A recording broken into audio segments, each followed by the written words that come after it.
어제 본문에 보면 참 너무 아름다운 장면이 나옵니다. 그 여호수아가 요단 동쪽의 두 지파 반이죠. 루벤, 므낫세 반 지파 그리고 갓 지파죠. 이 세 지파 두 지파 반 사람을 돌려보내면서 뭐 5년 이상 전쟁을 치렀으니까 땅 분배도 늦었고 뭐 상당한 시간이 갔죠. 그 사람들을 돌려보내면서 그동안의 수고를 치하하고 탈취물을 나눠줍니다. 그러면서 마지막 축복하고 당부하죠. 5절에 쭉 나오는데 오직 여호와의 종 모세가 너희에게 명령한 명령과 율법을 반드시 행하여 너희의 하나님 여호와를 사랑하고 그의 모든 길로 행하며 그의 계명을 지켜 그에게 친근히 하고 너희의 마음을 다하여 성품을 다하여 그를 섬기려 하라고 당부를 하고 돌려보냅니다. 자, 이렇게 이제 참 돌아가는 이 두 지파 반 사람들이 요단을 건너기 전에 심각한 문제 하나가 발생을 했습니다. 오늘 본문 10절에 보면은 루벤과 갓과 므낫세 반 지파가 길르앗 땅 요단 언덕가에 이르자 거기서 제단을 쌓았습니다. 보기에 큰 제단이었더라.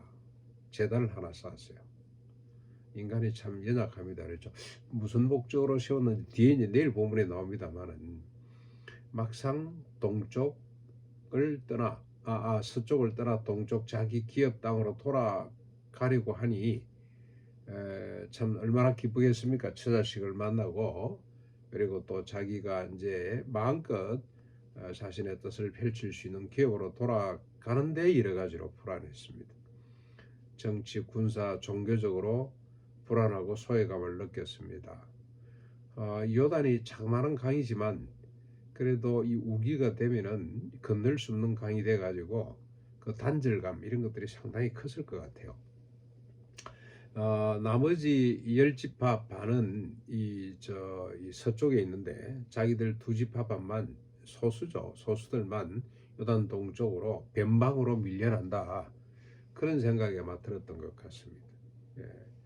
그래서 제단을 쌓은 거죠. 큰 단을 하나 쌓았습니다. 아무튼 자, 이 소식을 이스라엘 자손들이 듣고 11절부터 18절까지 곧 실로에 모여서 그들과 싸우려 합니다.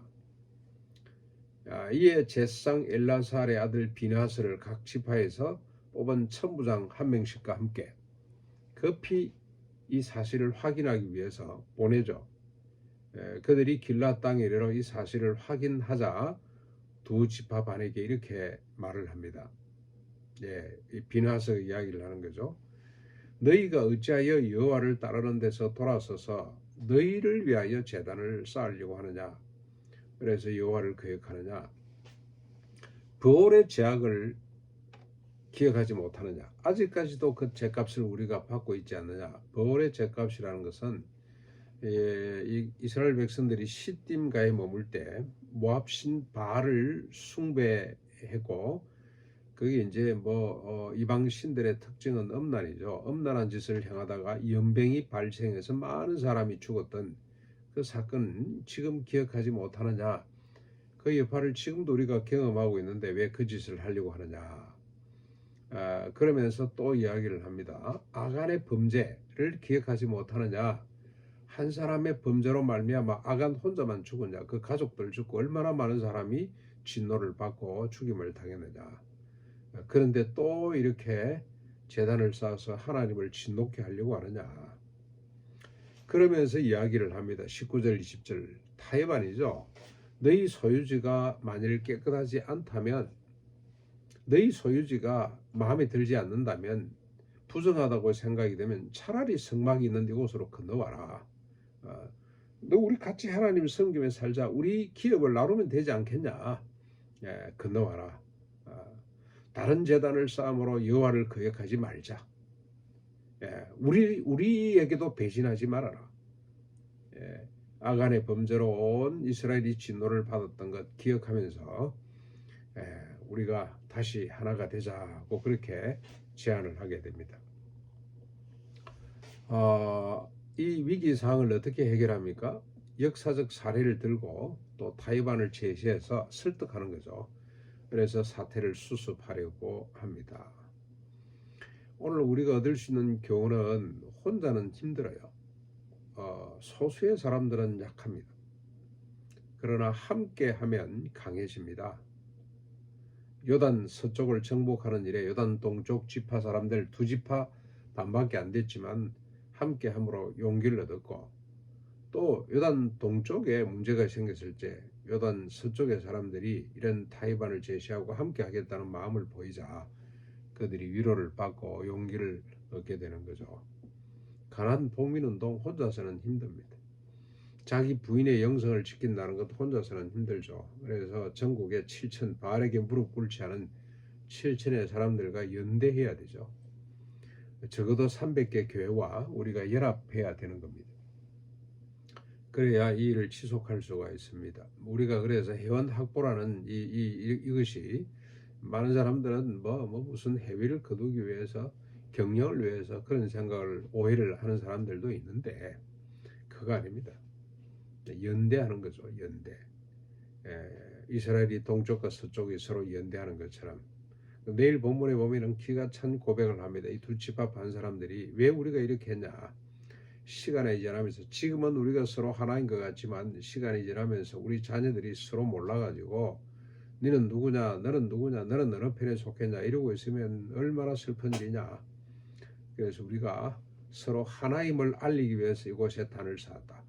우상을 섬기기 위해서 쌓은 것이 아니다 라고 이야기를 하게 됩니다. 너무나 아름다운 이야기죠. 사람은 약해요. 우리가 성도지만 혼자서는 약합니다. 더불어 함께 있을 때 강해지는 거죠. 그래서 하나님이 독처하는 것을 원치 않았습니다. 최소 단위 가정, 부부, 그 다음에 조금 더 하나님께서 하나님의 나라를 위해서는 교회라는 조직을 주셨습니다. 그래서 가나안 농문학교 가운데 교회가 서야 되고 일가 수도원 중심에 교회가 서 있어야 됩니다. 수도원 자체는 교회입니다만은, 그러나 가나안 농문학교는 교회가 품는 하나의 프로그램이 돼야 되지 그 자체로서는 별로 의미가 없습니다. 아무튼 우리가 하나님의 나라를 위해, 자기 부정의 영성을 위해 서로 힘을 합하고 하나가 되어서 가나안이 완전히 이스라엘의 땅이 되고 그들이 정착하면서부터 온 세상의 평화가 임했던 것처럼 우리가 먼저 연대해서 하나가 되고 힘차게 자기 부정의 영성, 십자가를 지는 영성, 그리고 하나님의 나라와 의를 구하는 이 일에 앞장설 때 세상의 평화가 깃들게 될 줄로 믿습니다. 이런 믿음을 가지고 오늘도 전진해가는, 서로 하나 돼서 달려가는 하루가 될 수 있기를 바랍니다.